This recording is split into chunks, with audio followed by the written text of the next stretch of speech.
Haz tus maletas, mamá. Él ya se fue. Ahora te toca a ti.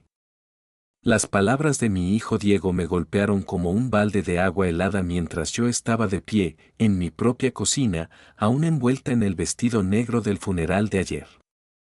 Asterisco, vete a morir a otro lado. El sonido de mi taza de café haciéndose añicos contra el suelo de mosaico no fue nada comparado con el crujido de mi propio corazón rompiéndose en 1000 pedazos. Pero, ¿sabes una cosa? A veces, las traiciones más crueles son la llave que abre la puerta a los descubrimientos más insospechados. Antes de continuar, dime, ¿desde qué rincón de este mundo me escuchas hoy? Déjame tu ciudad aquí abajo, en los comentarios, y no olvides suscribirte y darle un me gusta a este fuego que hoy compartimos. Déjame llevarte de la mano a los días en que comenzó esta pesadilla. 3 días antes de aquella mañana, yo era Margarita Vallejo, de 68 años. Esposa abnegada durante 42 años de Tomás Vallejo, madre de 3 hijos, abuela de 5. Creía saber exactamente quién era y cuál era mi lugar en el mundo. Estaba equivocada en absolutamente todo. Tomás llevaba 8 meses enfermo. Cáncer de páncreas, dictaminaron. Yo había pasado cada uno de esos días a su lado, sosteniendo su mano marchita a través de las quimioterapias, fingiendo que no me daba cuenta de cómo su anillo de bodas le bailaba en el dedo.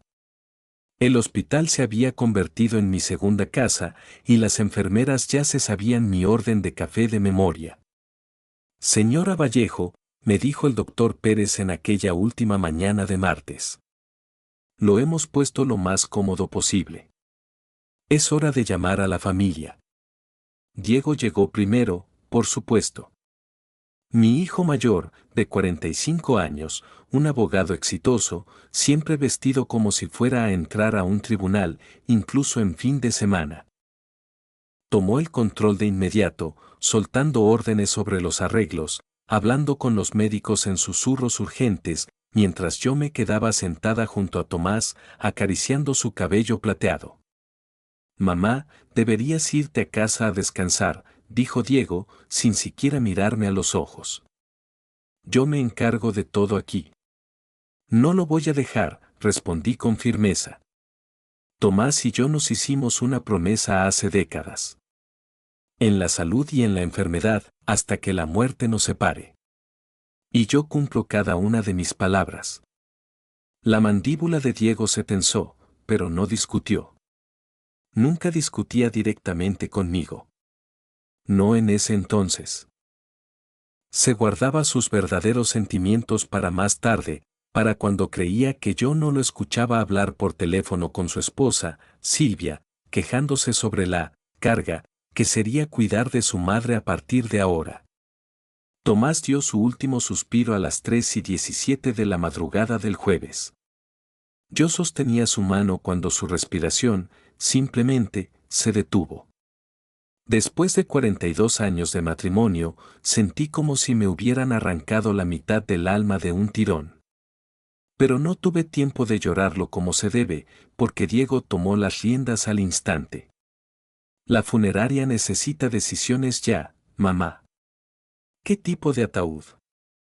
¿Qué flores? ¿Qué lote en el panteón? Todo se convirtió en un torbellino de trámites que yo apenas comprendía. Diego tomó la mayoría de las decisiones mientras yo flotaba en una niebla de dolor, asintiendo cuando me lo pedían, firmando papeles que ni siquiera leía. Tomás siempre había manejado nuestras finanzas, el papeleo importante. Yo confiaba en que Diego haría lo correcto para honrar la memoria de su padre. El funeral fue exactamente todo lo que Tomás habría odiado. Demasiado formal, demasiado ostentoso, un circo de apariencias. Pero Diego insistió en darle a su padre la despedida que merecía, lo que aparentemente significaba gastar una fortuna en arreglos florales y un ataúd de caoba que costaba más que el coche de muchas personas. Después del entierro, la gente volvió a nuestra casa. Asterisco mi casa, técnicamente, aunque nunca antes la había sentido solo mía. Amigos del trabajo de Tomás, vecinos, parientes que no había visto en años. Todos repetían el mismo rosario de consuelos. Asterisco ya está descansando. Al menos ya no sufre. Fuiste una esposa tan abnegada, asterisco. Esposa abnegada. Sí, lo había sido. Abnegada hasta el punto de borrarme a mí misma por completo en la vida de otro. Había renunciado a mi carrera como maestra cuando nació Diego. Había renunciado a mis sueños de escribir, había entregado mi independencia pedazo a pedazo hasta que dejé de ser Margarita. Era solo la esposa de Tomás, la madre de Diego, la ayudante de todos, pero la prioridad de nadie. Esa noche, cuando el último invitado se fue, cuando los platos estuvieron lavados y las cazuelas con comida guardadas en el refrigerador, me senté sola en la sala y sentí el peso del silencio por primera vez. El sillón de Tomás estaba vacío, aún con la marca de los años que pasó sentado ahí leyendo el periódico. Sus lentes de lectura seguían en la mesita auxiliar, donde los había dejado la mañana que fuimos al hospital por última vez. Diego se había quedado a ayudar a limpiar, lo que en su idioma significaba sentarse en la mesa de la cocina a hacer llamadas telefónicas para arreglar los asuntos de su padre. Podía escucharlo hablar con alguien sobre pólizas de seguro de vida, sobre la casa, sobre lo que había que hacer para poner todo en orden. Como que las cuentas están congeladas, le escuché decir con voz afilada al teléfono. Tiene que haber una forma de acceder a los fondos de inmediato. Debí haber prestado más atención a esa conversación. Debí haber hecho preguntas. Pero me estaba ahogando en mi propio duelo, y Diego parecía tenerlo todo bajo control. Siempre había sido el responsable, el que manejaba las cosas complicadas.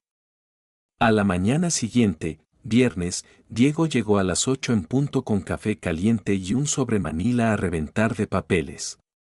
Mamá, tenemos que hablar, dijo, acomodándose en la mesa de mi cocina como si fuera el dueño del lugar. Me serví café con manos que aún temblaban un poco. ¿Sobre qué, mijo? Sobre tu futuro. Sobre lo que va a pasar ahora.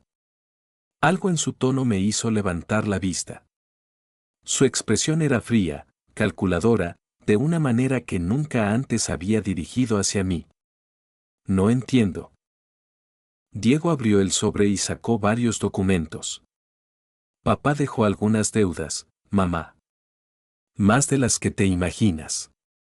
Las facturas del hospital, los gastos del funeral, la hipoteca de este lugar. Las cosas van a estar muy apretadas económicamente. Sentí un hueco en el estómago. ¿Qué tan apretadas? Lo suficiente como para que conservar esta casa no sea práctico. Vas a tener que reducir tus gastos. Mudarte a un lugar más accesible, a un sitio que tenga sentido para alguien de tu edad. Alguien de mi edad, repetí despacio. Diego, tengo 68 años, no 88. Soy perfectamente capaz de... Mamá, me interrumpió, usando ese tono de paciencia fingida que reservaba para sus clientes difíciles. Tú nunca has manejado las finanzas. No entiendes lo que implica mantener una propiedad como esta. El puro predial se va a tragar la mayor parte de la pensión de viudez del IMSS. Me quedé mirándolo, intentando procesar lo que me estaba diciendo. ¿A dónde exactamente crees que debería irme? Diego sacó un folleto brillante de su carpeta y lo deslizó sobre la mesa. Hacienda del Ocaso. Es una comunidad de retiro asistido muy bonita, a una hora de aquí. Ya hablé con ellos sobre la disponibilidad. Retiro asistido. Un asilo. Tomé el folleto con los dedos entumecidos. Mostraba a ancianos sonrientes jugando cartas, paseando por jardines, comiendo en comedores comunitarios. Parecía agradable, sí, pero también parecía el final absoluto de la única vida que yo conocía. Diego, no necesito vivir en un asilo. Puedo cuidarme perfectamente bien sola. ¿De verdad, mamá? ¿Cuándo fue la última vez que cuadraste una chequera, pagaste las cuentas o tomaste una decisión importante sin la ayuda de papá? Sus palabras ardieron porque tenían una chispa de verdad. Tomás había manejado nuestro dinero durante décadas. Pero eso no significaba que yo fuera incapaz de aprender, de tomar las riendas de mi propia vida. Puedo aprender, dije en un susurro. A los 68, mamá, sé realista. Es hora de dejar que la generación más joven se encargue de las cosas complicadas. Silvia y yo lo hemos estado platicando, y creemos que esta es la mejor solución para todos. ¿La mejor para todos o la mejor para ustedes? La pregunta se me escapó de los labios antes de poder frenarla. El rostro de Diego se oscureció. ¿Qué se supone que significa eso? Nada, respondí rápido. Es solo que, todo esto está pasando demasiado rápido. ¿No podemos esperar un par de semanas? Déjame procesar la muerte de tu padre antes de hacer cambios tan drásticos en mi vida. Las deudas no esperan, mamá. La hipoteca no espera. Cada día que nos demoramos cuesta un dinero que no tenemos. Me sentí acorralada, atrapada en un callejón sin salida. Diego era el experto, el exitoso, el que entendía de leyes y números. ¿Cómo podía yo discutir con él cuando ni siquiera sabía en qué cajón guardaba Tomás las pólizas de seguro? Necesito tiempo para pensar, dije por fin. La paciencia de Diego se deshilachó a la vista. No hay nada que pensar, mamá. Esta es la realidad de la situación. Y fue entonces cuando pronunció las palabras que lo cambiaron todo. Haz tus maletas, mamá. Él ya se fue. Ahora te toca a ti. Vete a morir a otro lado. La crueldad casual de su frase, la forma en que lo dijo, como si me estuviera pidiendo que sacara la basura, rompió algo muy hondo dentro de mí. Este era mi hijo. El niño al que había arrullado hasta que se quedaba dormido, al que había ayudado con la tarea, al que había aplaudido en los partidos de fútbol. Así era como me veía ahora, como un estorbo del cual deshacerse. Cuando Diego se fue, me quedé sentada en la cocina y lloré por primera vez desde el diagnóstico de Tomás. Y no fueron las lágrimas dignas de una viuda resignada, sino los sollozos feos, crudos y desgarradores de una mujer que acaba de descubrir que la vida que había construido no era más que un espejismo. Pero hay algo muy curioso cuando tocas fondo, te da una superficie sólida desde la cual impulsarte hacia arriba. Pasé todo ese viernes envuelta en una neblina de incredulidad, deambulando por mi casa como un fantasma. Cada habitación guardaba recuerdos que yo no estaba lista para meter en cajas de cartón. La cocina donde Tomás y yo habíamos compartido el café matutino durante décadas. La sala donde vimos crecer a nuestros hijos. Donde celebramos cumpleaños y aniversarios. La recámara donde susurrábamos nuestros sueños y nuestros miedos en la oscuridad. ¿Cómo empacas 42 años de vida en cajas de cartón? Para la mañana del sábado, había tomado una decisión. Si Diego tenía razón y nuestras finanzas eran un desastre, necesitaba verlo con mis propios ojos. Tomás siempre había guardado sus papeles importantes en su despacho. Un cuarto pequeño al fondo del pasillo en el que yo casi nunca entraba. Era su santuario, lleno de archiveros y cajas de cartón que me parecían un laberinto imposible. Pero, complicado o no, era hora de que yo conociera la verdad sobre mi propia vida. Empecé por su escritorio, buscando estados de cuenta, pólizas, cualquier cosa que me diera una imagen más clara. Lo que encontré hizo que me temblaran las manos. Tarjetas de crédito con saldos que me revolvieron el estómago. Facturas médicas marcadas como vencidas en letras rojas. Avisos del banco sobre la hipoteca que no entendía del todo, pero que se veían amenazantes. Tal vez Diego tenía razón. Tal vez estábamos peor de lo que imaginaba. Fue entonces cuando encontré la cartera de Tomás en el cajón superior del escritorio. La misma que el hospital me había entregado con sus pertenencias. Adentro, junto a su licencia de conducir y las fotos de los nietos, había una tarjeta bancaria que nunca antes había visto. No era la tarjeta de nuestra cuenta de cheques habitual. Era diferente. Llevaba el nombre de un banco que no reconocía, Banco Nacional Patrimonial. ¿Patrimonial?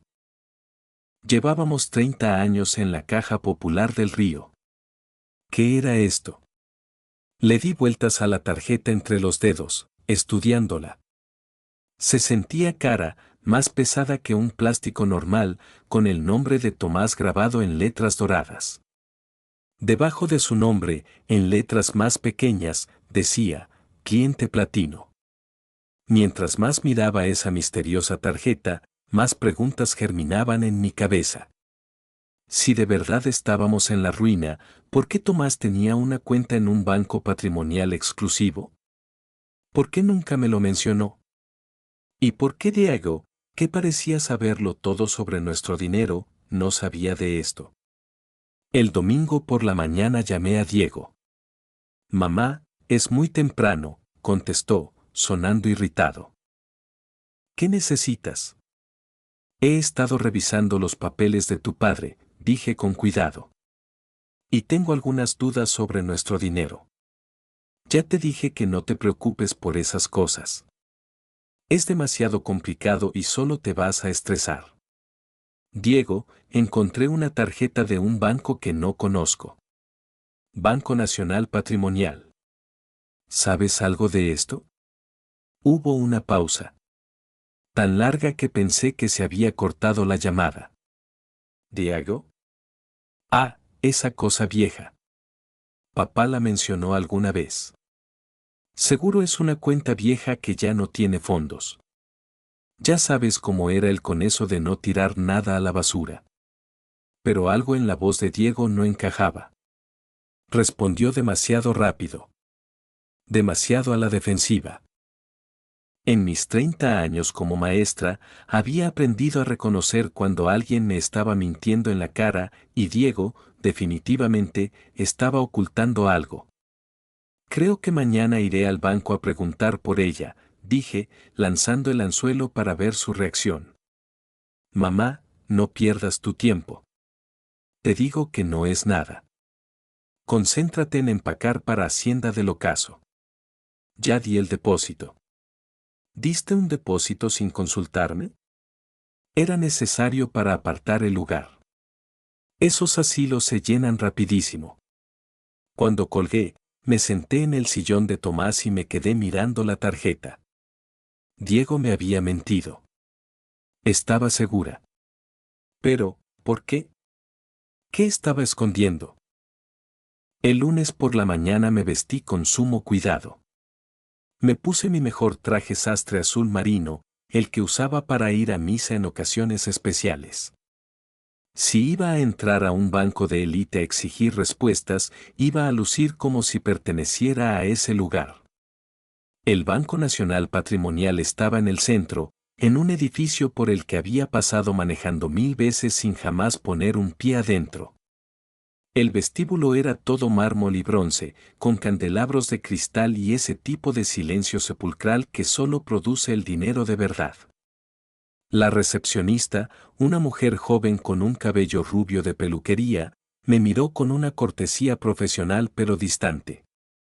¿En qué puedo ayudarle? Puse la tarjeta de Tomás sobre su escritorio. Mi esposo falleció recientemente y encontré esto entre sus cosas. Me gustaría hablar con alguien sobre su cuenta. Su expresión cambió como por arte de magia al ver la tarjeta. La distancia cortés se evaporó, reemplazada por algo muy parecido a la reverencia. Oh, Dios mío, sí, por supuesto. Por favor, tome asiento. Llamaré al señor Herrera de inmediato. El señor Herrera resultó ser un hombre distinguido de unos 60 años, de cabello platinado y una forma de hablar que dejaba claro que estaba acostumbrado a tratar con gente muy importante.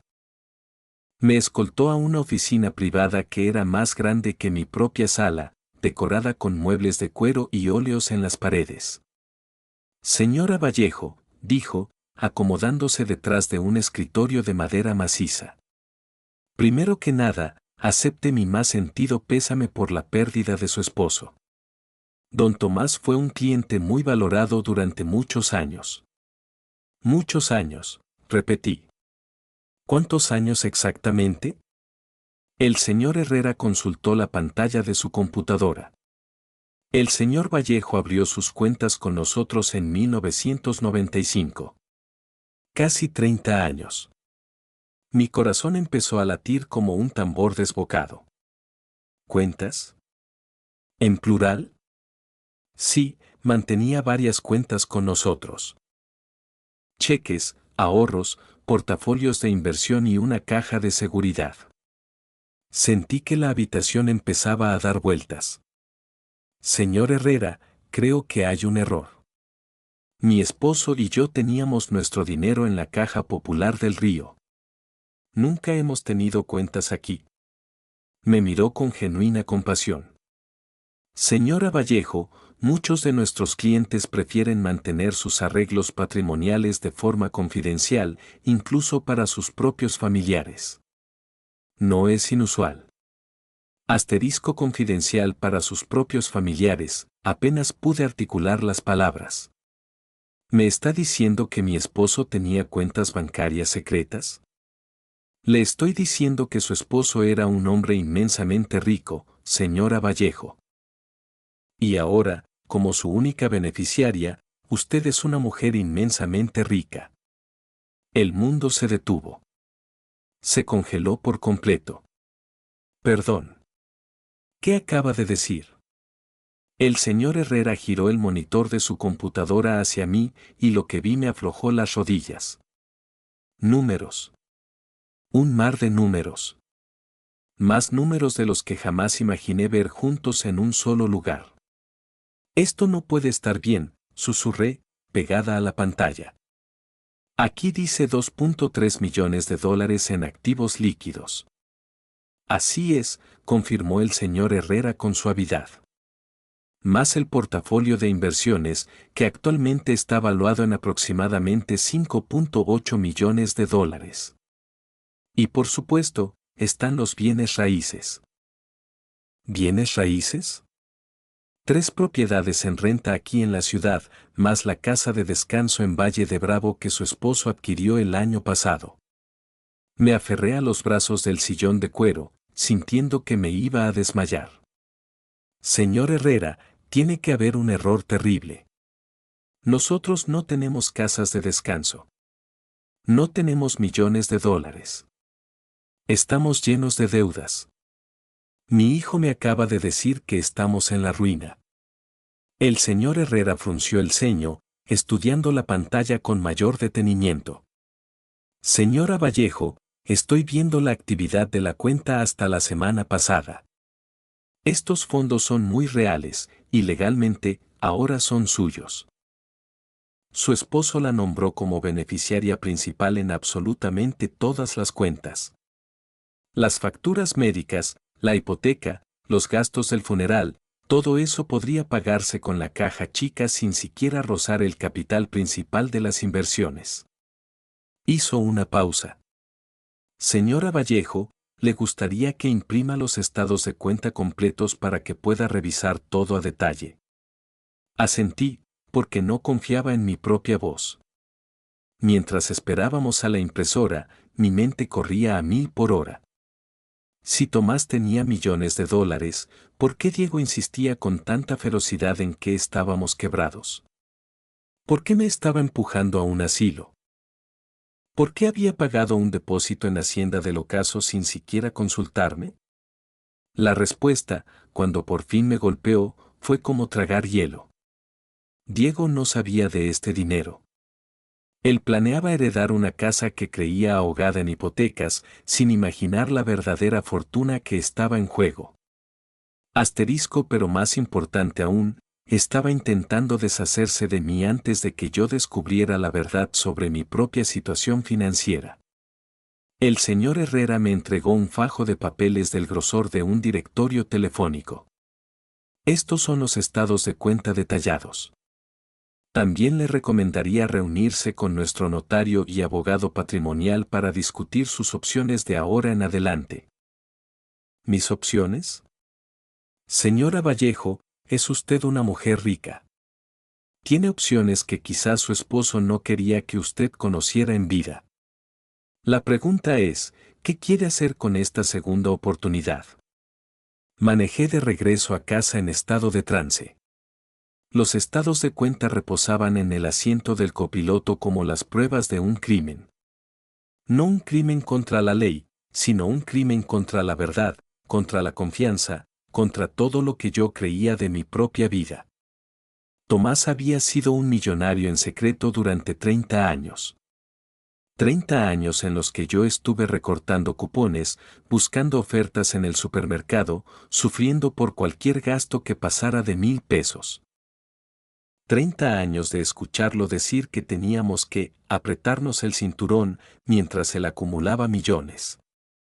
Pero lo que me revolvía las entrañas era la actitud de Diego. Mi propio hijo me había mirado a los ojos para mentirme sobre nuestro dinero. Había manipulado mi duelo y mi confusión para arrinconarme en un asilo, probablemente esperando tomar el control de lo que él creía que era una herencia modesta. Lo que él no sabía era que esa herencia modesta valía más de 8 millones de dólares. Y lo que Diego definitivamente no sabía, era que su madre estaba a punto de dejar de ser la viudita indefensa que necesitaba que la cuidaran. Me estacioné en la entrada y me quedé un momento mirando la casa que Tomás y yo habíamos compartido durante tanto tiempo. Ya no era solo mi hogar. Era mi decisión, conservarla o venderla. Mía y de nadie más. Por primera vez desde la muerte de Tomás, sonreí. Una sonrisa de verdad. Mi hijo quería que me fuera a morir a otro lado. Bueno, Diego estaba a punto de aprender que su madre no era ni la mitad de inútil de lo que él creía, y que, definitivamente, no iba a ir a ninguna parte. Pasé la noche de lunes sentada en el suelo del despacho de Tomás, con los estados de cuenta esparcidos a mi alrededor como las piezas de un rompecabezas macabro. Cada página revelaba un nuevo secreto, una nueva mentira por omisión que me hacía dar vueltas la cabeza. Inversiones inmobiliarias en Monterrey, portafolios de acciones de los que nunca había oído hablar, un fideicomiso que había estado creciendo silenciosamente durante décadas. Pero lo que de verdad me hizo hervir la sangre fue el patrón que descubrí. Cada decisión importante que Tomás había tomado, cada inversión, cada compra de propiedad, cada movimiento financiero, lo había consultado con Diego. Los registros del banco mostraban llamadas regulares entre Tomás y Diego Vallejo, asesor financiero, desde hacía 5 años. Diego no solo sabía del dinero. Había estado ayudando a Tomás a administrarlo mientras me mentía en la cara diciéndome que estábamos en la ruina. Mi teléfono sonó a las 7 en punto de la mañana del martes. Diego, puntual como reloj. Mamá, necesito que me firmes unos papeles hoy para el depósito de Hacienda del ocaso y para cambiar los servicios de la casa de nombre.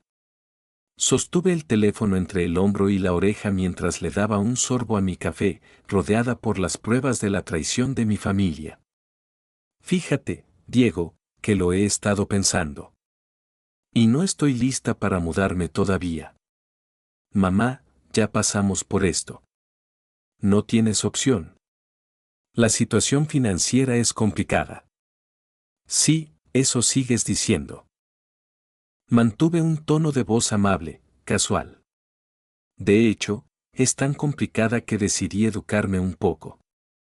Ayer fui a un banco. Silencio sepulcral al otro lado de la línea. ¿Diego? ¿Sigues ahí? ¿A qué banco? Su voz sonaba tensa, controlada al milímetro. Al Banco Nacional Patrimonial. Una gente encantadora. Muy serviciales. Otra pausa. Esta vez más larga. Casi podía escuchar los engranes de su cerebro girando, tratando de calcular cuánto sabía yo y cuánto control de daños tendría que hacer. Mamá, esas cuentas no es lo que tú crees, de verdad. Porque lo que yo creo es que mi esposo acumuló en secreto más de 8 millones de dólares mientras me dejaba creer que apenas llegábamos a fin de mes. Y lo que creo es que tú has sabido de este dinero durante años, mientras me decías que tenía que vender mi casa y meterme a un asilo porque estábamos en la ruina. Es más complicado que eso. Basta. Mi voz sonó más afilada de lo que jamás había sonado con él. Deja de decirme que es complicado. Deja de tratarme como si fuera demasiado estúpida para entender mi propia vida. Y deja de mentirme. La fachada de control perfecto de Diego por fin se resquebrajó. ¿Está bien? Sí, yo sabía del dinero de papá. Él me hizo prometer que no te diría nada porque le preocupaba que te lo gastaras todo en tonterías. Estaba protegiendo el futuro de la familia. Protegiendo el futuro de la familia, de mí. Su esposa por 42 años. Mamá, no tienes experiencia manejando sumas grandes de dinero. Papá tenía miedo de que tomaras decisiones emocionales, que lo regalaras todo a la iglesia o que cayeras en fraudes. Te estaba cuidando. Casi me echo a reír ante semejante descaro. Me estaba cuidando dejándome sufrir por cada cuenta del supermercado mientras él tenía millones en el banco. Me estaba protegiendo manteniéndome en la ignorancia sobre mi propia seguridad financiera. Sí, exactamente. Siempre has sido demasiado confiada, demasiado generosa. Papá sabía que querrías ayudar a todo el mundo, pagarle la universidad a los nietos, donar dinero a cualquier historia triste que se te cruzara. Él estaba preservando el patrimonio para las verdaderas necesidades de la familia. Las verdaderas necesidades de la familia. Ya veo. Y supongo que esas verdaderas necesidades no incluyen a la viuda de carne y hueso que vivió con él durante 4 décadas. La voz de Diego se volvió gélida. Puramente de negocios. Mamá, estás siendo emocional. Esta es exactamente la razón por la que papá tomó esas decisiones. Le estás dando la razón. Asterisco emocional, ahí estaba. La palabra mágica que usan los hombres para descartar la rabia legítima de una mujer como si fuera histeria. Me llamaba emocional por tener sentimientos al descubrir que todo mi matrimonio estaba construido sobre una montaña de mentiras financieras. Me llamaba emocional por estar furiosa de que mi propio hijo conspirara para botarme en un asilo mientras planeaba heredar millones. Diego, quiero que escuches con mucha atención porque solo lo voy a decir una vez. No me voy a mudar a Hacienda del Ocaso. No voy a vender mi casa. No voy a firmar ningún papel que me pongas enfrente. Y definitivamente, no voy a dejar que tú manejes mi dinero. Mamá, estás cometiendo un error. El error fue confiar en ti. Y le colgué. Menos de una hora después, el timbre de mi casa sonó. Diego estaba en el porche junto con Silvia, su esposa. Ambos con cara de ir a la guerra. Mamá, tenemos que hablar, dijo Diego, empujándome para entrar a la casa. Silvia lo siguió. Su cabello rubio de salón y su ropa de diseñador la hacían lucir como si fuera a un desayuno en el club de golf en lugar de a una intervención familiar. Margarita, suegra, dijo Silvia con voz empalagosa, Diego me contó sobre tu asuntito en el banco. Debes sentirte tan abrumada. ¿Asterisco asuntito? Abrumada, asterisco la condescendencia era tan espesa que se podía cortar con un cuchillo. De hecho, Silvia, me siento con la mente más clara que en meses. Diego ya se había posicionado en el sillón favorito de Tomás. Un juego de poder nada sutil que me erizó la piel. Mamá, seamos realistas. Nunca has manejado dinero. No entiendes de estrategias de inversión ni de planeación patrimonial. Ese dinero necesita manejo profesional. Tienes toda la razón, dije, acomodándome en mi propia silla frente a ellos. Necesita manejo profesional. Mañana en la mañana me reúno con una asesora financiera. Qué bueno, Silvia juntó las manos. Diego te puede recomendar a varios excelentes. No a los de Diego. La temperatura de la sala cayó de golpe. Mamá. La voz de Diego llevaba un tono de advertencia que nunca le había escuchado. No seas tonta. La familia cuida a la familia. Puedes confiar en que yo haré lo mejor para ti. Ah, sí. Porque desde donde yo lo veo, parece que has estado planeando hacer lo mejor para Diego, no lo mejor para mí. Silvia saltó al rescate con su voz cubierta de azúcar. Margarita, eso no es justo. Diego ha pasado horas y horas lidiando con los asuntos de tu marido, manejando todos esos problemas legales tan enredados. Te ha estado protegiendo del estrés y de un papeleo que no entenderías. Protegiéndome del estrés mintiéndome sobre nuestro dinero y tratando de encerrarme en un asilo. No es un asilo, es una comunidad para adultos mayores activos, corrigió Silvia. Tienen programas maravillosos, actividades sociales. Harías amigos de tu edad. Amigos de mi edad, repetí despacio. ¿Qué tienen de malo los amigos que ya tengo? Diego se inclinó hacia adelante, su paciencia se había agotado por completo. Mamá, afronta los hechos. Tu círculo social se está muriendo. Doña Carmelita, la vecina, apenas puede manejar. Tu club de lectura ya solo tiene 3 personas. Vas a terminar aislada y sola en esta casota. Entonces, ¿tu solución es aislarme de todo lo que conozco y botarme en una institución? No es una institución, es. Sé perfectamente lo que es. Me puse de pie, de pronto exhausta de esa conversación. Es conveniente para ti. Te permite sentirte como el hijo de oro que aseguró el futuro de su madre, mientras evitas la molestia de tener que cuidar realmente de tu madre. La cara de Diego se puso roja como un tomate. Eso no es cierto. No. ¿Cuándo fue la última vez que me llamaste solo para ver cómo estaba? ¿Cuándo fue la última vez que viniste de visita sin necesitar algo a cambio? ¿Cuándo fue la última vez que me trataste como a una persona en lugar de como a un problema por resolver? Silvia intentó jugar a la mediadora. Margarita, estás de luto. No estás pensando con claridad. Date tiempo para procesar todo antes de tomar decisiones precipitadas. He tenido tiempo de sobra para procesar, Silvia.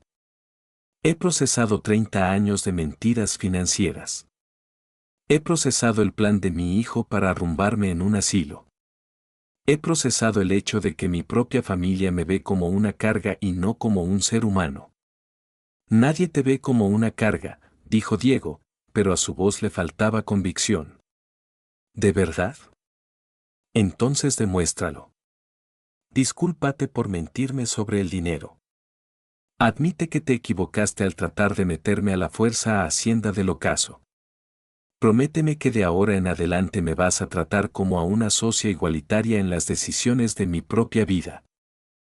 Diego y Silvia intercambiaron miradas. El silencio se estiró tanto que se convirtió en una respuesta por sí mismo. Eso imaginé. Caminé hacia la puerta principal y la abrí de par en par, creo que ya es hora de que se vayan.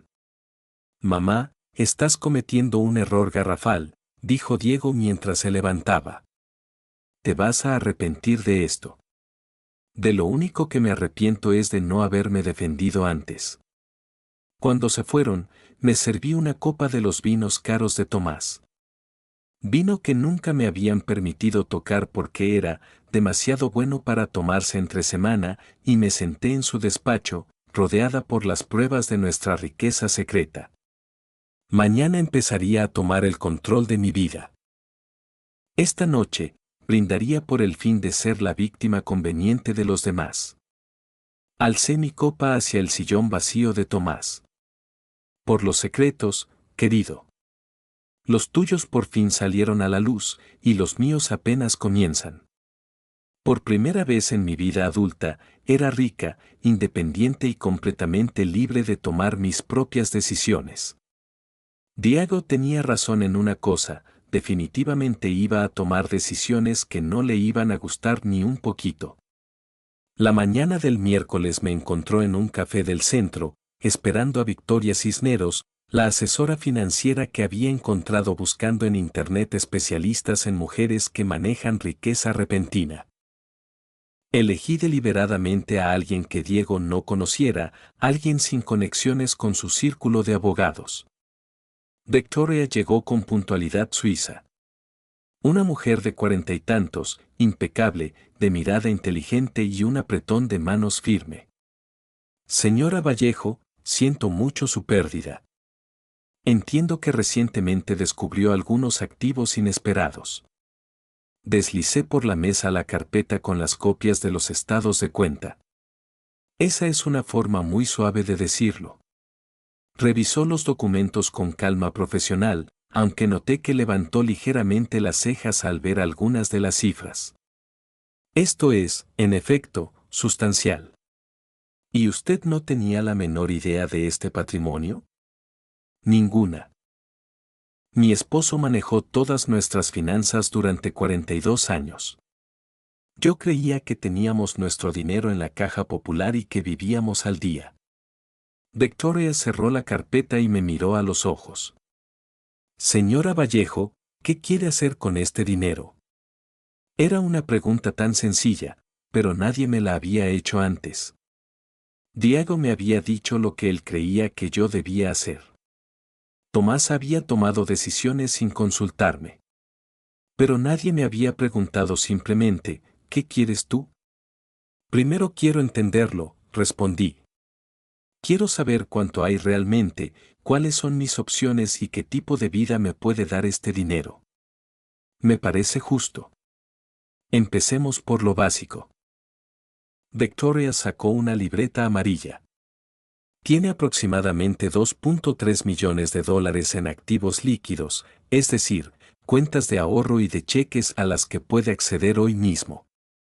El portafolio de inversiones vale unos 5.8 millones de dólares, aunque está sujeto a los vaivenes del mercado.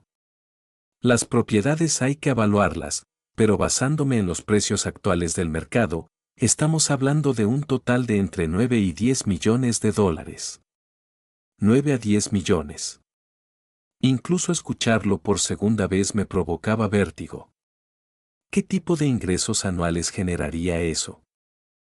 Con un manejo conservador, entre 300 y 400 mil dólares al año, sin tocar un centavo del capital principal. Una inversión más agresiva podría dar mayores rendimientos, pero con mayor riesgo. 300 mil dólares al año. Eso era más de lo que Tomás y yo habíamos ganado juntos en nuestros mejores años de trabajo. Señora Vallejo, ¿puedo preguntarle qué detonó este descubrimiento? Mencionó a su hijo cuando hablamos por teléfono. Le conté la historia completa. Las mentiras de Diego sobre nuestra supuesta ruina, la presión para meterme al asilo, el hallazgo de las cuentas secretas, la confesión de Diego de que lo sabía todo. Victoria escuchó sin interrumpir, tomando notas. Cuando terminé, se recargó en la silla con expresión pensativa. Señora Vallejo, he trabajado con varias mujeres en situaciones similares. Esposas que descubren que sus maridos controlaban su acceso a su propia seguridad financiera. Es un patrón, por desgracia, muy común. O sea que Tomás no me estaba protegiendo de tomar malas decisiones. Tomás estaba protegiendo su propio control. Hay una gran diferencia. La voz de Victoria era suave, pero firme. Controlar el acceso a la información financiera es una forma de abuso económico. Incluso cuando lo hacen esposos bien intencionados que creen saber qué es lo mejor. Abuso económico. Nunca lo había pensado de esa manera, pero el término encajaba a la perfección. Tomás me había mantenido deliberadamente ignorante y dependiente mientras acumulaba una riqueza que, por ley, era mitad mía. En cuanto a su hijo, continuó Victoria, su comportamiento sugiere que planeaba heredar su patrimonio mientras se posicionaba como su tutor financiero. Es un escenario clásico cuando la familia asume que las mujeres mayores no saben manejar el dinero. ¿Qué me aconseja hacer? Primero, asegurar sus activos. Cambie todas las contraseñas, abra cuentas nuevas únicamente a su nombre y revoque cualquier poder notarial que su hijo pudiera tener. Segundo, tómese el tiempo para aprender sobre sus inversiones antes de hacer movimientos grandes. Y tercero, decida qué tipo de vida quiere vivir ahora que tiene la libertad de elegir. Esa misma tarde me reuní con el notario que Victoria me recomendó, el licenciado Jamie Montes. Su despacho estaba en el mismo edificio que el bufete de Diego, lo cual me dio una pequeña y deliciosa punzada de satisfacción. Con suerte, Diego me vería en el elevador y se preguntaría en qué andaba yo metida. Señora Vallejo, me dijo el licenciado Montes tras revisar mi caso, la planeación patrimonial de su esposo era interesante. Configuró las cuentas para evitar el juicio sucesorio, lo que significa que usted heredó todo de inmediato, sin intervención de un juez. Pero también estructuró las cosas de tal forma que le habría dado a su hijo un control enorme si usted hubiera seguido ignorando la existencia de estos bienes. ¿A qué se refiere? Su casa, por ejemplo, está escriturada de una manera que se transferiría automáticamente a su hijo en el momento de su muerte. Si usted se hubiera mudado a ese asilo que él le sugirió, él habría heredado su activo más valioso mientras usted seguía viva. Se me cayó la mandíbula. ¿Me está diciendo que Diego estaba tratando de robarme mi casa? Le estoy diciendo que su hijo se posicionó para heredar su patrimonio mientras usted pagaba un asilo carísimo con recursos que ni siquiera sabía que tenía. Es legalmente cuestionable, pero no técnicamente ilegal, ya que usted habría firmado los papeles por voluntad propia. Pero los habría firmado bajo engaños. Basándome en mentiras sobre nuestra situación económica. Exactamente. Por eso le recomiendo encarecidamente que reestructuremos todo hoy mismo. Pasamos 2 horas redactando nuevos documentos. Un testamento que reflejaba mis verdaderos deseos. Un fideicomiso que protegería mis bienes de cualquiera que intentara manipularme. Poderes notariales que le daban autoridad únicamente a los profesionales que yo eligiera, no a familiares con conflictos de interés. Señora Vallejo, dijo el licenciado Montes mientras yo firmaba la última hoja, estos cambios le otorgan el control absoluto sobre su patrimonio y sus decisiones. Nadie puede obligarla a entrar a un asilo, ni vender su casa, ni manejar su dinero sin su consentimiento explícito. Cuando manejé de regreso a casa esa noche, me sentía diferente. No solo emocionalmente, sino físicamente. Caminaba más derecha. Apreté el volante con más seguridad. Por primera vez en mi vida adulta, era financieramente independiente y estaba protegida por la ley. El coche de Diego estaba estacionado en mi entrada. Estaba sentado en el columpio del porche con una carpeta en las piernas, con cara de llevar un buen rato esperando. Cuando me bajé del coche, se levantó con esa misma mirada de impaciencia contenida. Mamá, tenemos que hablar. Traje los papeles de Hacienda del ocaso para que los firmes. Abrí la puerta de mi casa y entré sin invitarlo a pasar. Entró de todos modos, por supuesto. Diego, creí haber sido muy clara ayer. No me voy a mudar a Hacienda del ocaso. No estás pensando con claridad. Estás tomando decisiones basadas en la emoción, no en la lógica. Me di la vuelta para encararlo. Algo en mi expresión debió ser muy distinto, porque dio un paso hacia atrás. De hecho, Diego, estoy tomando decisiones basadas en hechos. Hechos que aprendí hoy de asesores financieros, notarios y banqueros. Hechos que tú me estuviste ocultando durante años. La cara de Diego se encendió. ¿Qué notarios? Mamá, no puedes confiar los asuntos de la familia a extraños. Solo quieren venderte servicios carísimos que no necesitas. Igual que tú querías venderme un asilo que no necesitaba. Eso es diferente. Yo soy tu hijo. Me preocupo por tu bienestar. ¿De verdad? Pregunté en voz baja. Porque preocuparte por mi bienestar habría significado decirme la verdad sobre nuestro dinero. Preocuparte por mi bienestar habría significado incluirme en las decisiones sobre mi propia vida. Preocuparte por mi bienestar habría significado tratarme como a un adulto, y no como a una niña que estorba. Diego azotó la carpeta contra la mesa de la cocina. Perfecto. ¿Quieres la verdad? Aquí tienes la verdad. Papá te dejó más dinero del que sabes manejar. Te van a estafar, vas a hacer inversiones estúpidas, vas a regalarlo todo a la iglesia o a cualquiera que te cuente una historia triste. En 5 años vas a estar en la ruina y vas a esperar que yo te mantenga. ¿Y si eso pasara, lo harías? ¿Qué si haría qué? Mantenerme. Si yo lo perdiera todo, ¿me cuidarías o me botarías en el asilo más barato que encontraras? El silencio de Diego fue mi respuesta. Ya veo.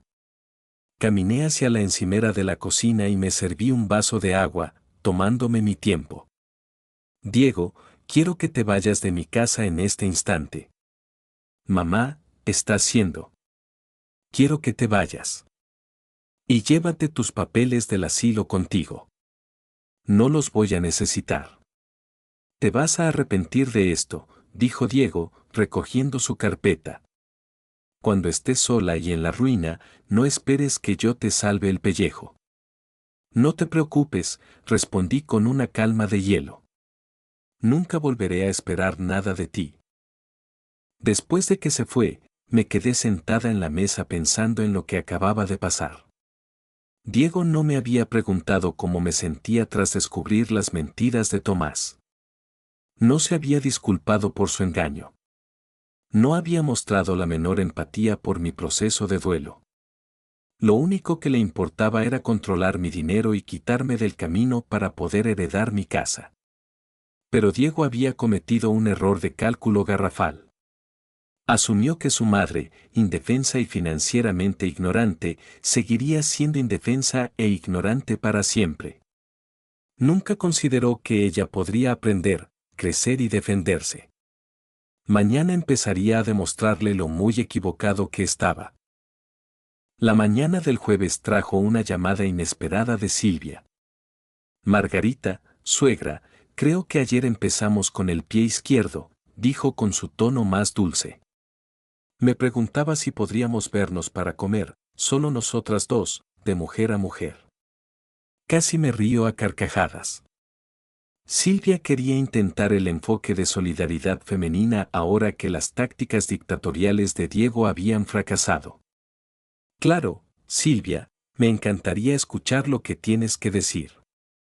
Nos vimos en el Bistró Los Rosales, un restaurante de moda donde Silvia se sentía en su elemento, rodeada de bolsas de diseñador y ensaladas carísimas.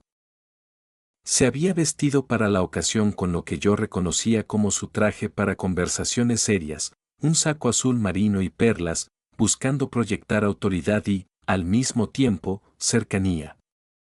Margarita, espero que sepas que Diego y yo solo queremos lo mejor para ti, comenzó, justo después de pedir. Toda esta situación con las cuentas bancarias nos agarró a todos en curva. ¿A todos? Porque Diego parece haberlo sabido desde hace bastante tiempo. La sonrisa de Silvia flaqueó 1 milímetro. Bueno, sí, Tomás le había comentado sobre algunas inversiones a Diego, pero ninguno nos imaginábamos la magnitud. Es abrumador, ¿no? Tantos números y términos financieros. Estaba intentando crear un vínculo conmigo a través de la supuesta complejidad de manejar dinero, asumiendo que yo estaría intimidada por las cifras. Otro error de cálculo. De hecho, Silvia, me está resultando fascinante. ¿Sabías que Tomás compró 3 propiedades para rentar sin siquiera mencionármelo? Los puros ingresos de esas rentas generan alrededor de $60,000 al año que yo no sabía que existían. Silvia parpadeó rápido, claramente recalculando su estrategia. Eso es maravilloso. Pero, Margarita, tienes que entender que manejar bienes raíces es un dolor de cabeza. Inquilinos, mantenimiento, impuestos ante el SAT. Diego tiene muchísima experiencia en el ramo inmobiliario. Él podría ayudarte. Las propiedades ya las administra una agencia profesional, la interrumpí con suavidad. Llevan años encargándose de todo con mucho éxito, sin necesitar la ayuda de Diego para nada. Oh. Silvia le dio un trago a su vino, reagrupándose. Bueno, qué bien. Pero, ¿y tu situación de vivienda? Esa casa es demasiado grande para una sola persona, y el mantenimiento, el jardín, la limpieza. ¿No serías más feliz en un lugar más pequeño y manejable? Como Hacienda del Ocaso, o algún condominio bonito para adultos mayores donde tendrías gente de tu edad para socializar, alguien que te vigile por si te pasa algo. Sonreí, recordando mi plática con Victoria Cisneros sobre esta táctica exacta. Silvia, ¿puedo preguntarte algo?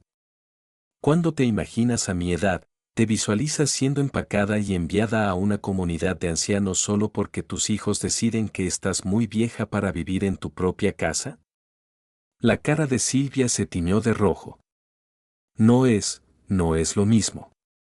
Tú acabas de pasar por una pérdida traumática. Tomás se hizo cargo de todo durante tanto tiempo. Es natural que te sientas abrumada. No estoy abrumada, Silvia. Estoy furiosa. ¿Furiosa? Furiosa de que mi marido me mintiera durante 30 años sobre nuestro dinero. Furiosa de que mi hijo haya estado planeando heredar mi casa mientras me manda a un asilo. Furiosa de que los dos crean que soy demasiado estúpida para gobernar mi propia vida. Silvia soltó el tenedor y se inclinó hacia mí, bajando la voz a un susurro confidencial. Margarita, por Dios, Diego está preocupado por ti. Cree que podrías tomar decisiones impulsivas porque estás de luto. Que podrías darle el dinero a la gente equivocada o confiar en los asesores incorrectos. ¿Quieres decir, confiar en asesores que no sean Diego? Quiero decir, confiar en extraños que podrían aprovecharse de una mujer que acaba de heredar una fortuna. Casi admiré su desfachatez. Silvia me estaba advirtiendo sobre gente que quería aprovecharse de mí, mientras su propio esposo estaba intentando activamente manipularme para quitarme mi casa y mi independencia. Silvia, déjame ahorrarte tiempo. No me voy a mudar a Hacienda del Ocaso. No le voy a firmar mi casa a Diego. No voy a dejar que él maneje mis finanzas y no voy a fingir que todo esto es por mi protección, cuando es evidente que se trata de controlarme. La máscara de Silvia se cayó por completo. Perfecto. ¿Quieres saber la verdad? Ese dinero debería ser la herencia de Diego. Tomás trabajó toda su vida construyendo ese patrimonio para el futuro de su familia, no para que tú lo desperdicies en abogados caros y asesores financieros que solo te dicen lo que quieres escuchar. La herencia de Diego, repetí muy despacio. De un dinero que Tomás ganó durante nuestro matrimonio. Un dinero que, por ley, siempre fue mitad mío. Tomás nunca tuvo la intención de que tú tuvieras el control absoluto de esos bienes. Por algo hizo las cosas como las hizo. Sí, lo hizo. Las hizo para mantenerme ignorante y dependiente. Pero te digo una cosa, Silvia, ya no soy ignorante. Y definitivamente, ya no soy dependiente. Silvia intentó un último recurso, su voz se volvió suplicante. Margarita, piensa en tus nietos. El fondo universitario de Miguelito. Las clases de violín de Sofía. Ese dinero podría asegurarles el futuro. Mis nietos, dije, pensativa. ¿Te refieres a los nietos que Diego nunca trae a visitarme? ¿A los que no he visto desde el funeral? ¿A los que usas como chantaje emocional cada vez que quieres conseguir algo? Eso no es justo. Lo que no es justo es usar a los niños para manipular a su abuela. Lo que no es justo es intentar convencer a una viuda de que es demasiado incompetente para vivir en su propia casa. Lo que no es justo es mentir sobre el dinero para forzar a alguien a entrar a un asilo. Me puse de pie y saqué mi cartera. El almuerzo lo pago yo, Silvia. Es lo menos que puedo hacer por alguien que está a punto de aprender que tratar a la gente con respeto, sí importa. Esa misma noche, llamé a mi hermana Leticia, en Monterrey. Algo que me di cuenta de que no había hecho en meses. A Tomás nunca le gustó que yo subiera la cuenta del teléfono con llamadas de larga distancia, así que me había acostumbrado a mantener mis pláticas cortas. Margarita. La voz de Leticia sonaba cálida y sorprendida. ¿Cómo la llevas, hermanita? No he dejado de pensar en ti desde el funeral. Le conté todo. Las cuentas secretas de Tomás, las mentiras de Diego, la manipulación del asilo, mis reuniones con los asesores y el notario. Leticia escuchó sin interrumpir, soltando pequeños bufidos de indignación de vez en cuando. Ese hijo de su, soltó cuando terminé. Los dos. Tomás por mentirte todos estos años, y Diego por intentar aprovecharse de tu dolor. Leti, tu vocabulario, dije por inercia, y luego me corregí. De hecho, no. Tienes razón. Los dos fueron unos hijos de su. Leticia soltó una carcajada. Ahí está mi hermana. Ya me estaba preguntando a dónde te habías ido. Margarita, ¿sabes qué es lo que tienes que hacer ahora? ¿Qué? Tienes que vivir. Vivir de verdad. Tienes más dinero del que vas a poder gastar y libertad total por primera vez en toda tu vida adulta. ¿Qué quieres hacer con eso? Miré a mi alrededor, viendo realmente la casa por primera vez en años. El sillón de Tomás, sus libros, su entorno milimétricamente controlado donde nunca se movía ni cambiaba nada. Su casa, sus reglas, sus decisiones. Quiero viajar, dije de pronto. Nunca he ido a ningún lado que no sean las vacaciones familiares que Tomás planeaba. Quiero conocer Italia, París, a lo mejor tomar un crucero. Hazlo. Quiero aprender cosas nuevas. Tomar clases. Leer los libros que Tomás decía que eran tonterías. A lo mejor hasta regresar a la escuela. Hazlo. Quiero ayudar a la gente. A personas de verdad con necesidades de verdad, no a los fondos universitarios ficticios de Diego. Margarita, ¿te estás escuchando? Suena a que estás planeando empezar a vivir en lugar de solo existir. Después de colgar con Leticia, me senté en el despacho de Tomás, mi despacho ahora, y abrí mi laptop.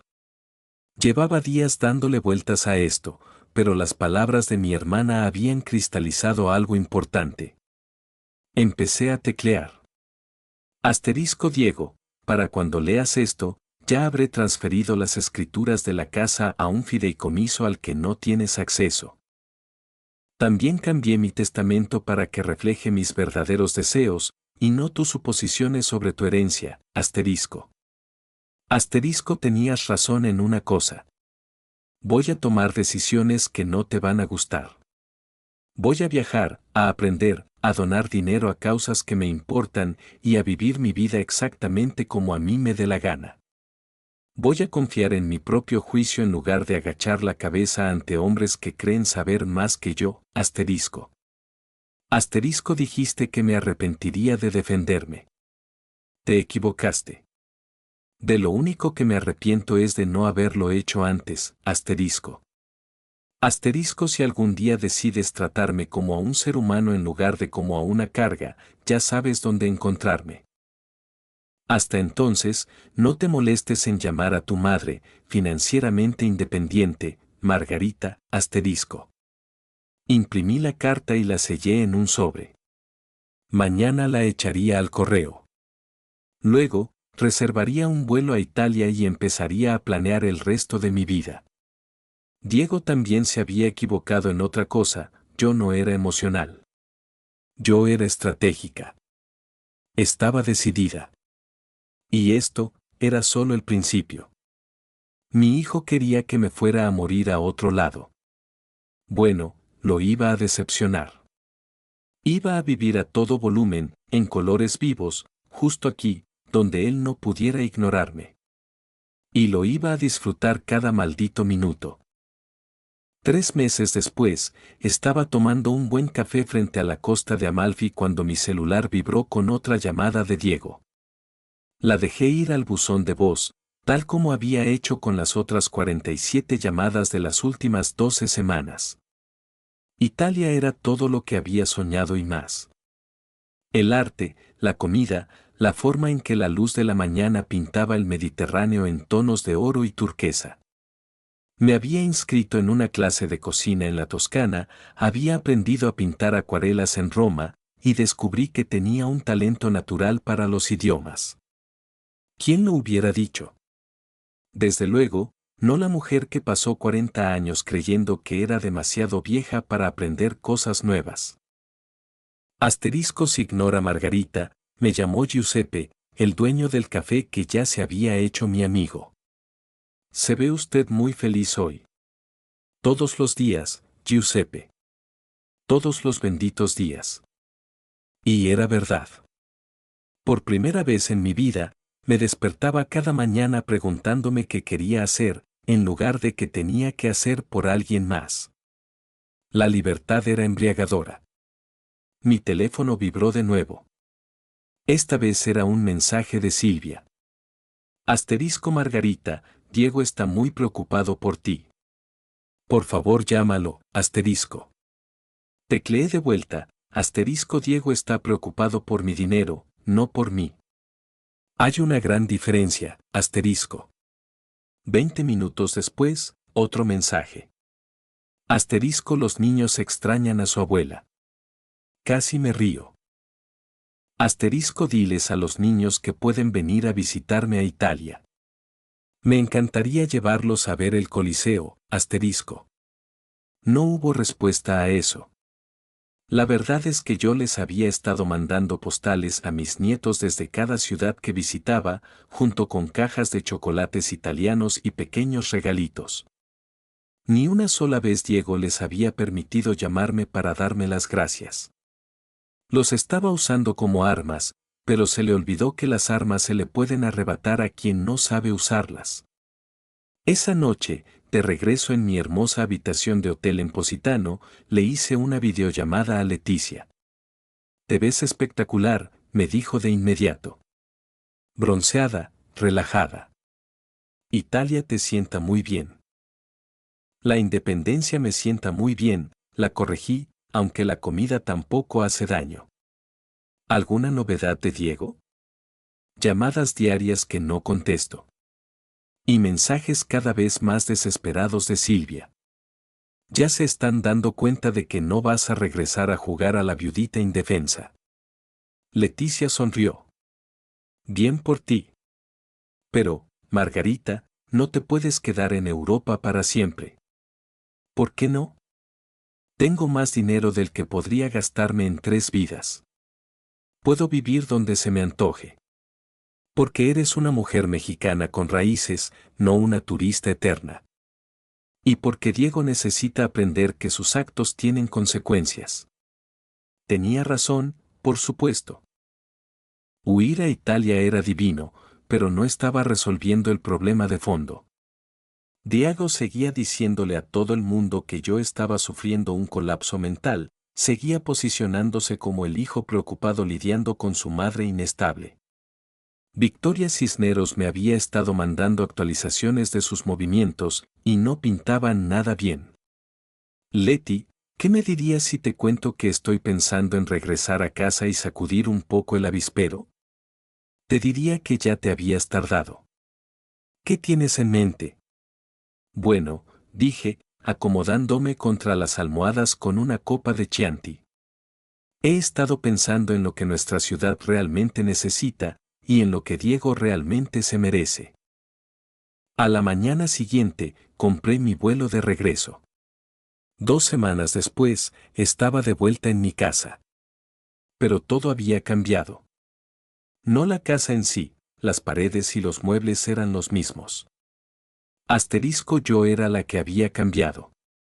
3 meses de libertad, de tomar mis propias decisiones, de ser tratada como una adulta inteligente, me habían transformado por completo. Diego apareció a las pocas horas de mi llegada. Por supuesto. Debía tener a alguien vigilando la casa.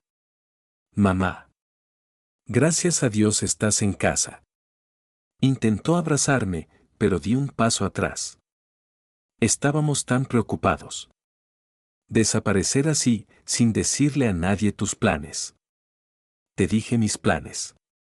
Simplemente no te gustaron. Huir a Europa no es un plan. Es escapismo. No puedes resolver tus problemas huyendo de ellos. Me serví café en mi propia cocina, maravillándome de lo pequeña y oscura que se sentía después de las soleadas terrazas del Mediterráneo. De hecho, Diego, no estaba huyendo de mis problemas. Estaba corriendo hacia mis soluciones. ¿Qué se supone que significa eso? Significa que tuve 3 meses para pensar en lo que quiero hacer con el resto de mi vida. Y ya tomé algunas decisiones. La cara de Diego se tensó. ¿Qué tipo de decisiones? Voy a abrir una fundación. El color se le escurrió del rostro. ¿Una qué? Una fundación de beneficencia. La Fundación Margarita Vallejo para la Independencia de la Mujer. Daremos educación financiera, asesoría legal y refugio temporal a mujeres que escapan de relaciones controladoras. Diego se dejó caer pesadamente en la silla de la cocina. Mamá, no puedes regalar el dinero de papá a desconocidos. Ya no es el dinero de tu papá, Diego. Es mío. Y no lo estoy regalando, lo estoy invirtiendo en algo que importa. No estás pensando con claridad. Esto es exactamente a lo que papá le tenía pánico. Estás tomando decisiones emocionales sin entender las implicaciones financieras. Saqué una carpeta gruesa de mi portafolio y la dejé caer frente a él. De hecho, entiendo las implicaciones a la perfección. Victoria Cisneros me ayudó a estructurar todo como se debe. Ventajas fiscales, eficiencia operativa, impacto máximo. Ya ingresamos todo el papeleo. Diego abrió la carpeta y se puso blanco como el papel al leer. ¿$5 millones?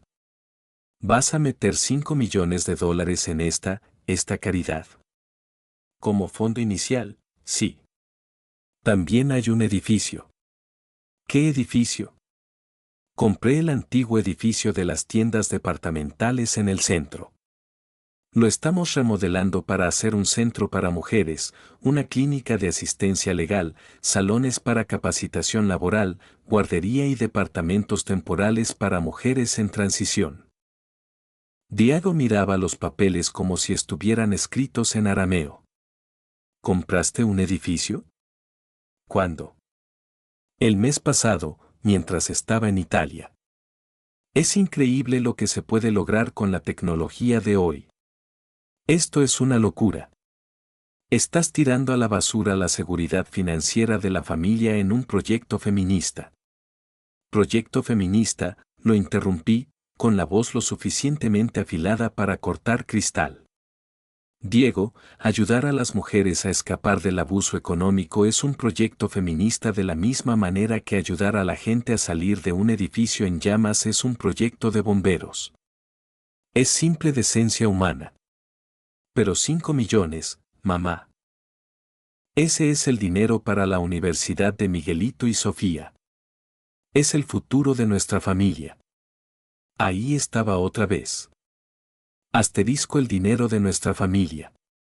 La herencia de los niños, asterisco como si yo fuera una simple custodia temporal de una riqueza que le pertenecía por derecho divino a él y a sus hijos. Diego, déjame explicarte algo. Miguelito tiene 8 años. Sofía tiene 6. Para cuando estén listos para ir a la universidad, la fundación habrá ayudado a cientos de mujeres a reconstruir sus vidas. Los otros 3 millones que quedan en mi portafolio seguirán generando intereses. Y si quieren dinero para la universidad, pueden venir a visitar a la abuela que de verdad los quiere, en lugar de que tú los sigas usando como chantaje emocional. La cara de Diego se estaba poniendo roja, igual que cuando era niño y hacía un berrinche. Estás haciendo esto para castigarme. Estoy haciendo esto porque es lo que quiero hacer con mi vida y con mi dinero. El hecho de que tú lo veas como un castigo, dice más de tus prioridades que de las mías. Tu padre se estaría revolcando en su tumba. Tu padre, dije con una calma absoluta, pasó 30 años mintiéndome sobre nuestro dinero mientras acumulaba una fortuna que jamás tuvo la intención de compartir con su propia esposa. Así que no me quitan el sueño sus opiniones póstumas. Diego dio un manotazo en la mesa. Estás destruyendo todo por lo que él trabajó. No, Diego. Estoy construyendo algo mucho mejor. En ese preciso instante, sonó el timbre. Por la ventana de la sala, pude ver a un agente de la Fiscalía General del Estado parado en mi porche, con un fajo de papeles en la mano. Diego y yo nos cruzamos una mirada, ambos preguntándonos a quién venían a notificar. Resultó que era a Diego. El agente le entregó un sobre grueso y le explicó que estaba siendo notificado de una demanda de la Fiscalía por malversación de fondos de los clientes de su despacho. La cara de Diego se volvió color ceniza mientras leía los papeles. Le temblaban las manos. Mamá, ¿Esto es qué, Diego? Es un malentendido.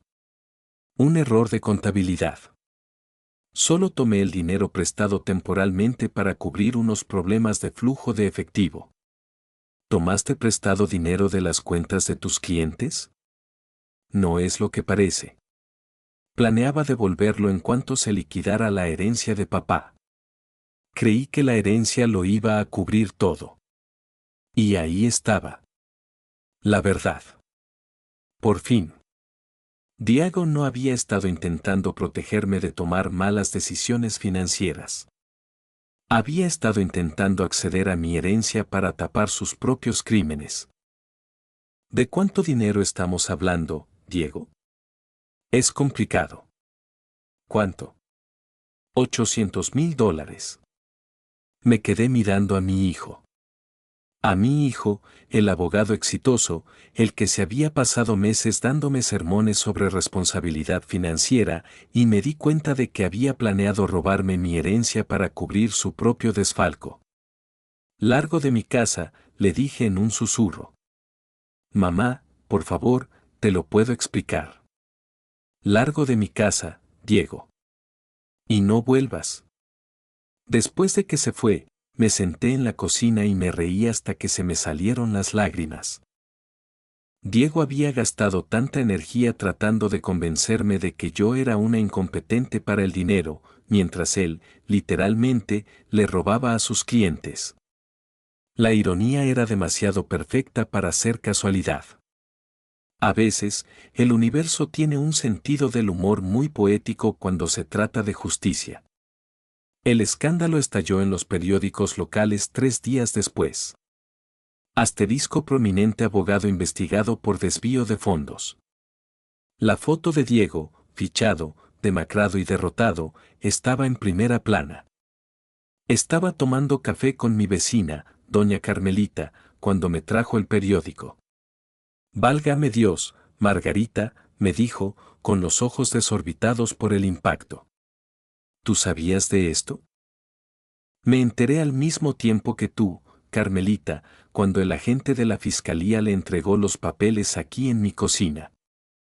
Pero, seguro lo vas a ayudar. Es tu hijo, y ahora tienes todo ese dinero. Dejé mi taza de café en el plato con mucho cuidado. Esta era la conversación que llevaba días esperando. Esa en la que la gente asume que voy a sacar a Diego del apuro porque eso es lo que hacen las madres. Carmelita, si tu hijo le robara dinero a la gente que confió en él, ¿premiarías ese comportamiento dándole más dinero para que siga robando? Bueno, no, pero la familia es la familia. La familia no le roba a sus clientes y luego intenta robarle la herencia a su madre para encubrirlo. Doña Carmelita me miró muy confundida. ¿De qué hablas? Le conté toda la historia. Las mentiras de Diego sobre nuestra ruina, su intento de forzarme a entrar al asilo, su plan para heredar mi casa mientras yo pagaba cuidados carísimos con un dinero que no sabía que tenía. Así que ya ves, concluí, Diego no me estaba protegiendo de tomar malas decisiones financieras. Él estaba tomando malas decisiones y planeaba usar mi dinero para arreglarlas. Santo Dios, murmuró doña Carmelita. No tenía ni idea. Casi nadie la tenía. Diego era un maestro en el arte de manejar su imagen pública. Esa misma tarde, Silvia apareció en mi puerta. Se veía terrible. El cabello revuelto, el maquillaje corrido, la ropa arrugada como si llevara días durmiendo con ella. Margarita, por favor, me soltó antes de que yo pudiera siquiera saludarla. Diego necesita ayuda. Los puros honorarios de los abogados nos van a dejar en la calle. Pasa, Silvia. La guié a la sala, notando cómo miraba mi casa de reojo, como si estuviera calculando su valor en el mercado. Diego cometió errores, continuó, sentándose en la orillita del sofá. Pero no es un criminal. Solo intentaba mantener el despacho a flote durante una mala racha. ¿Robando $800,000 de las cuentas de sus clientes? No fue un robo. Fue un préstamo. Lo iba a devolver. Con el dinero de mi herencia. La compostura de Silvia se hizo añicos. Margarita, lo vamos a perder todo. La casa, la escuela de los niños, el despacho de Diego, todo por lo que hemos trabajado. ¿Y qué quieres que haga yo al respecto? Ayúdanos. Préstamos el dinero para pagarle a los clientes. Diego puede levantar el despacho otra vez y pagarte con intereses. Estudié el rostro de Silvia, viendo la desesperación pura que intentaba ocultar. Silvia, déjame hacerte una pregunta. Hace 3 meses, cuando Diego intentaba meterme a la fuerza a un asilo, ¿tú creías que eso estaba mal? ¿Qué? Eso ya no viene al caso. Viene totalmente al caso. Tú apoyaste el plan de tu esposo para manipular a una viuda de luto y quitarle su casa y su independencia. Lo ayudaste a mentir sobre nuestro dinero. Intentaste convencerme de que yo era una inútil, incapaz de manejar mi propia vida. Creíamos que te estábamos ayudando. Creían que iban a heredar mi casa y mi dinero. Hay una gran diferencia. La desesperación de Silvia mutó en rabia venenosa. Perfecto. ¿Quieres ser una vengativa? ¿Quieres destruir a tu propia familia por dinero? Yo no estoy destruyendo a mi familia, Silvia. Diego destruyó a su familia cuando decidió robarle a sus clientes y manipular a su madre. Esos clientes no necesitan el dinero. La mayoría son ricos. Ni siquiera lo van a extrañar. Pero Diego es tu hijo. Es tu propia sangre. Casi sentí admiración por su cinismo. Literalmente me estaba argumentando que el robo de Diego era aceptable porque sus víctimas tenían dinero, mientras me pedía que le diera el mío porque ella no lo tenía. Silvia, Quiero que escuches con mucha atención porque solo lo voy a decir una vez. No le voy a dar dinero a Diego para tapar sus delitos.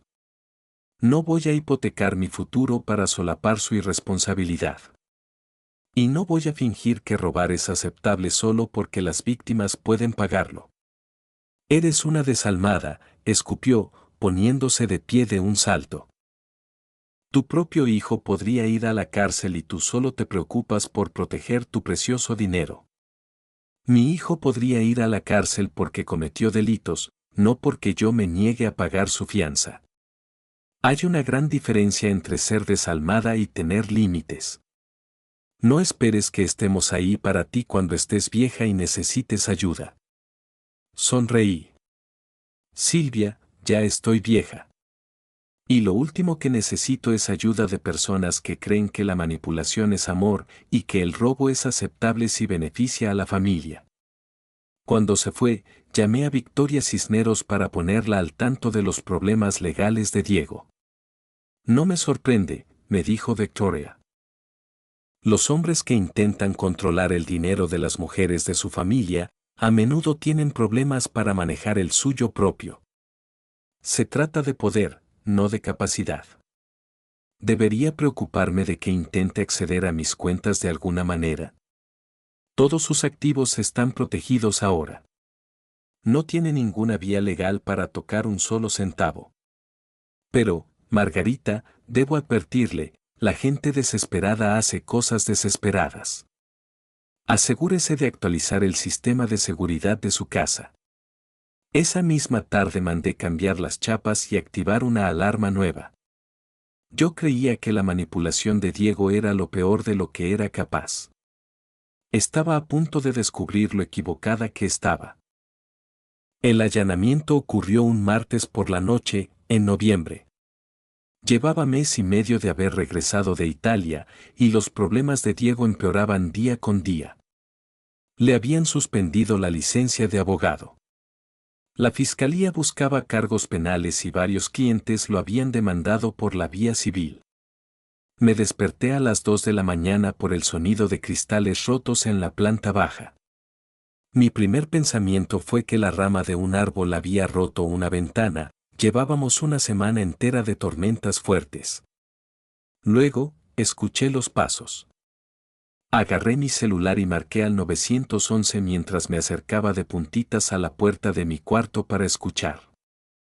Eran dos voces, ambas de hombres, moviéndose por la casa como si conocieran el plano de memoria. El despacho está al fondo del pasillo.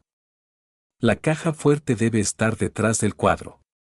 Estaban buscando algo específico. Sabían del viejo despacho de Tomás. Sabían de la caja fuerte que instaló detrás del cuadro de la Revolución. 911, ¿cuál es su emergencia? Soy Margarita Vallejo, en la calle de los Olmos 247, susurré al teléfono. Alguien se metió a mi casa. ¿Está usted a salvo? ¿Puede encerrarse en un lugar seguro? Estoy en el segundo piso, en mi recámara, con la puerta con seguro. Las patrullas van en camino. Quédese en la línea conmigo. Podía escucharlos abajo. Cajones abriéndose, muebles arrastrándose, el crujido metálico de la puerta de la caja fuerte. Quienquiera que estuviera ahí abajo sabía exactamente dónde buscar y cómo abrir la caja de Tomás. Y entonces, escuché una voz que me heló la sangre en las venas. No está aquí. Los papeles no están aquí, Diego. Mi propio hijo se había metido a robar a mi casa en medio de la noche. Revisa los archiveros, dijo la otra voz. Una que no reconocí. Pasaron 20 minutos revolviendo el despacho de Tomás mientras yo seguía sentada en mi cuarto, aferrada al teléfono, escuchando a mi hijo cometer un delito más, bajo mi propio techo. Por fin, el aullido de la sirena se escuchó a lo lejos, acercándose rápido. Escuché pasos apresurados y el portazo de la puerta trasera. Señora, habla el oficial Rodríguez. La policía ya está en el lugar. ¿Está usted herida? No, Estoy bien. Huyeron cuando escucharon las sirenas. Les tomó 2 horas procesar la escena. Buscaron huellas dactilares, tomaron fotos de los daños y levantaron mi declaración. Encontraron marcas de palanca en la puerta de atrás y los vidrios de la ventana de la cocina regados por todo el piso.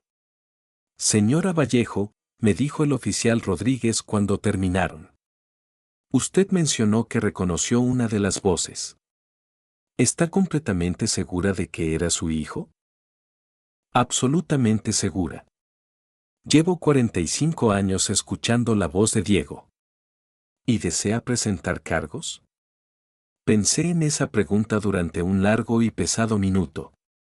Presentar cargos significaba que Diego enfrentaría delitos graves adicionales a su caso de desfalco. Significaba que nuestra relación quedaría destruida de forma permanente. Significaba admitir públicamente que mi propio hijo había asaltado mi casa. Sí, respondí con firmeza. Quiero presentar cargos. A la mañana siguiente, arrestaron a Diego en su casa bajo los cargos de allanamiento, robo a casa, habitación y daño en propiedad ajena. Los periódicos se dieron un festín con la noticia: abogado acusado de desfalco, arrestado por robar la casa de su propia madre. Silvia me llamó gritando a todo pulmón. ¿Cómo le pudiste hacer esto? Es tu hijo. Se metió a robar a mi casa de madrugada, Silvia. ¿Qué esperabas que hiciera? Solo estaba buscando unos papeles que le pertenecían a tu marido. Algo que lo pudiera ayudar con su defensa legal. ¿Qué papeles? Documentos del seguro. Algo que demostrara que tu marido planeaba ayudar a Diego con los gastos del despacho. Casi suelto una carcajada.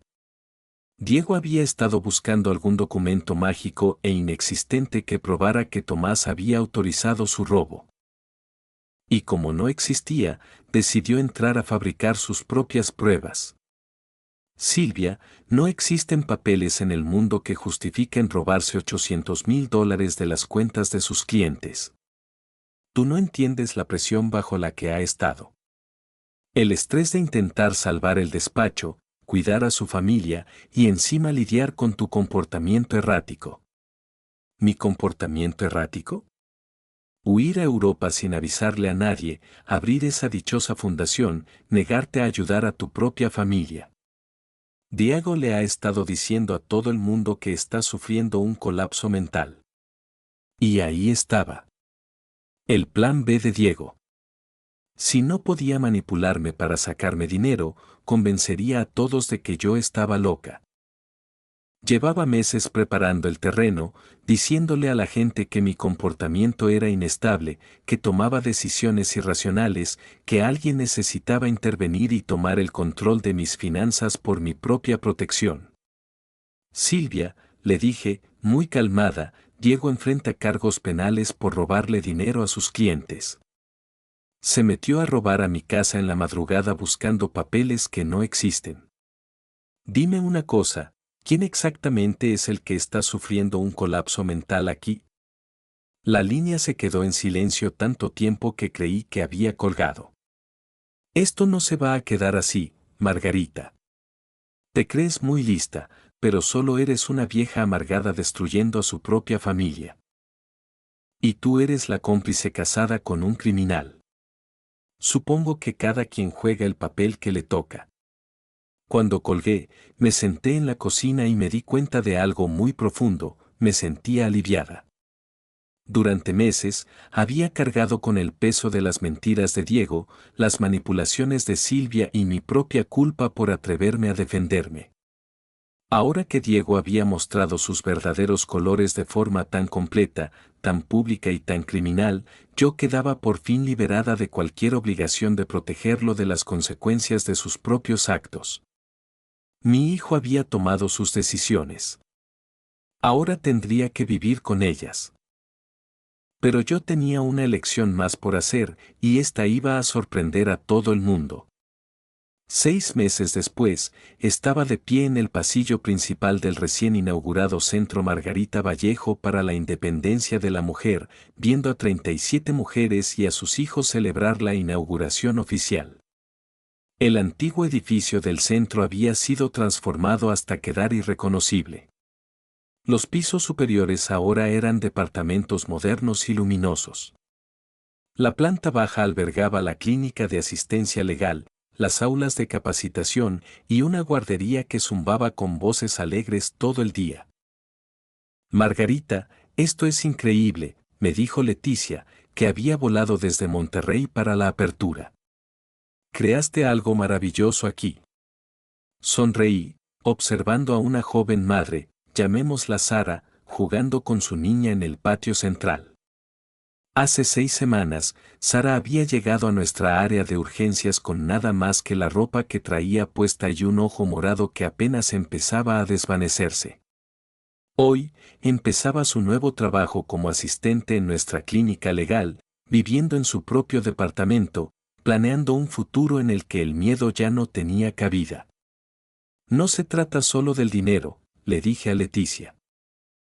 Se trata de mostrarles a estas mujeres que tienen opciones que ni siquiera sabían que existían. Hablando de opciones, murmuró Leticia, mirando de reojo hacia la entrada. Mira quién decidió aparecerse. Diego estaba parado en el umbral, viéndose más viejo y acabado que la última vez que lo vi, hace 6 meses. Sus cargos penales se habían reducido tras un acuerdo a cambio de pagar restitución y hacer trabajo comunitario, pero había perdido su licencia de abogado para siempre. Lo último que supe fue que estaba trabajando como asistente legal en un despachito al otro lado de la ciudad. Se acercó a nosotras con pasos dudosos, las manos hundidas en los bolsillos. Mamá, dijo en voz baja. ¿Podríamos hablar a solas? Leticia me apretó el brazo. Voy por un café para las 2. Diego y yo caminamos hacia un rincón tranquilo del salón principal, cerca del muro de honor donde habíamos colgado fotos de las mujeres que habían reconstruido sus vidas con ayuda del centro. Esto es realmente algo, dijo Diego, mirando a su alrededor, asimilando el bullicio y la vida del lugar. No tenía idea. ¿No tenías idea de qué? No tenía idea de que fueras capaz de hacer algo como esto. Tan grande. Tan importante. Estudié el rostro de mi hijo, viendo un remordimiento genuino por primera vez en meses. Diego, ¿a qué viniste? A pedirte perdón. Pero pedirte perdón de verdad, no solo decirte lo que creo que quieres escuchar. Te escucho. Diego respiró hondo. Me equivoqué en todo. Me equivoqué sobre tus capacidades. Sobre tu juicio. Sobre lo que necesitabas. Te traté como si fueras una obligación, un problema, en lugar de mi madre. Y lo siento. Y planeaba usar tu dinero para tapar mis errores. Me convencí a mí mismo de que era algo temporal, de que estaba protegiendo los bienes de la familia, pero la verdad es que estaba aterrado, desesperado, buscando a alguien que me resolviera la vida. Era lo primero honesto que Diego me decía en años. ¿Qué le pasó al hombre que quería meter a su madre en un asilo porque era muy incompetente para manejar su dinero? Le pregunté. La cara de Diego se enrojeció. Ese hombre era un imbécil arrogante que pensó que tener éxito en una cosa lo hacía calificado para tomar las decisiones de todos los demás. Y lo de meterme a tu casa, pura desesperación y estupidez. Creí que si encontraba algún documento que probara que papá iba a ayudarme con el negocio, podría justificar lo que hice. Fue un delito. Y me muero de vergüenza. Nos quedamos en silencio un momento, mirando a las mujeres y a los niños que habían encontrado un refugio seguro en este lugar, construido con el dinero secreto de Tomás. Diego, ¿tú sabes por qué tu padre realmente mantenía esas cuentas en secreto? Asumí que era para proteger el dinero de malas decisiones de inversión. Eso fue lo que te dijo a ti. pero encontré algo entre sus papeles después de que te arrestaron. Cartas de un contador que databan de principios de los 90. Diego me miró, confundido. ¿Qué tipo de cartas? Tu padre no solo estaba acumulando riqueza, Diego. Se la estaba escondiendo al SAT. Cerca de la mitad de esos 8 millones debió haberse declarado como ingresos a lo largo de los años. Tomás estuvo cometiendo evasión fiscal a escala masiva. Diego se puso blanco. ¿Qué? Las cuentas secretas, las inversiones en paraísos fiscales, las transacciones en efectivo. Tu padre básicamente operaba un esquema de evasión de impuestos. Cuando encontré las pruebas, contraté a un abogado fiscalista y negocié un acuerdo con el SAT. Por eso solo le metí 5 millones a la fundación. Los otros 3 millones se fueron en pagar impuestos atrasados y multas. O sea que papá era. Tu padre era un criminal, Diego. Igual que tú. La única diferencia es que a él nunca lo atraparon. Diego se me quedó viendo con una mezcla de shock y algo que bien podría haber sido alivio. Entonces, no estabas tirando el dinero de la familia. Estabas limpiando los crímenes de la familia. Agarré dinero sucio y lo usé para hacer algo limpio. Este centro, las vidas de estas mujeres, los niños que van a crecer a salvo porque sus madres tuvieron un lugar a donde huir, ese es el verdadero legado de Tomás ahora. Diego miró el centro con ojos nuevos. Esto es increíble. Mamá, convertiste las mentiras de papá en algo honesto. Convertí su control en libertad. Para mí, y para todas las personas a las que este lugar ayuda. Hablamos durante 1 hora más. Hablamos de verdad, por primera vez desde el funeral. Diego me confesó sus luchas con su despacho, su terror al fracaso, su intento desesperado por mantener un estilo de vida que no podía pagar. Yo le conté sobre la soledad de mi matrimonio, la lenta erosión de mi confianza, la forma en que el control económico de Tomás me había hecho dudar de mi propio juicio para todo. Mamá, dijo Diego al final, sé que no merezco tu perdón. Sé que quemé puentes que a lo mejor ya no se pueden reconstruir. Pero quiero que sepas que lo que hiciste aquí, defenderte, construir algo tan lleno de significado, estoy muy orgulloso de ti. ¿Lo estás? Estoy muy orgulloso. Y me da mucha vergüenza que me haya tomado tanto tiempo ver quién eres realmente, en lugar de quien yo creía que debía ser. Esa noche, cuando todos se habían ido a casa y el centro quedó en silencio, me senté en mi oficina y pensé en el largo camino que me había traído hasta aquí. Hace 1 año, yo era una viuda de luto siendo manipulada para perder su casa a manos de su propio hijo. Hoy, era la fundadora de una organización próspera que ya había ayudado a docenas de mujeres a escapar de situaciones idénticas a la que yo había vivido sin saberlo durante décadas. Tomás me había controlado con un dinero que yo no sabía que existía. Diego intentó controlarme con mentiras sobre un dinero que yo no sabía que tenía. Pero al final, ese mismo dinero me compró la única cosa que ninguno de los dos esperó jamás que yo deseara, mi independencia. Mi celular vibró con un mensaje de Sara, la joven madre que ahora trabajaba en nuestra clínica. Asterisco señora Vallejo, gracias por enseñarme que ser fuerte no es lo mismo que estar sola. María dio sus primeros pasos hoy, y pensé que le gustaría saberlo, asterisco. Sonreí, pensando en los primeros pasos de la pequeña María, y en mis propios primeros pasos hacia la vida que siempre estuve destinada a vivir. Diego me había dicho que me fuera a morir a otro lado. En vez de eso, aprendí a vivir en un lugar mucho mejor. Aprendí que a los 68 años no se es demasiado vieja para volver a empezar, que la sabiduría es 1000 veces más poderosa que la manipulación y que la mejor venganza contra la gente que te subestima es demostrarles de forma espectacular lo equivocados que estaban. Aprendí que nunca fui realmente la esposita inútil de Tomás, ni la madre estorbo de Diego.